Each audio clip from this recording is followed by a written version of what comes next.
Orang yang kulit kering, kalau pakai eyeliner salah, boleh terkupak, boleh tanggal, terkupik dia punya eyeliner. Okey, cara pemakaian untuk puan-puan yang kulitnya kering.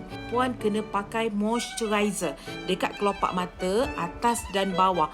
Mana yang puan akan pakai eyeliner saya. Lepas tu, baru pakai loose powder. Okay, loose powder pun nipis-nipis. Tapi, janganlah kita dah pakai moisturizer tu kan. Tengah basah, kita pakai eyeliner. Tak boleh lah puan. Bagi dia dah kering sekejap, baru puan pakai loose powder, nipis-nipis dan baru pakai eyeliner.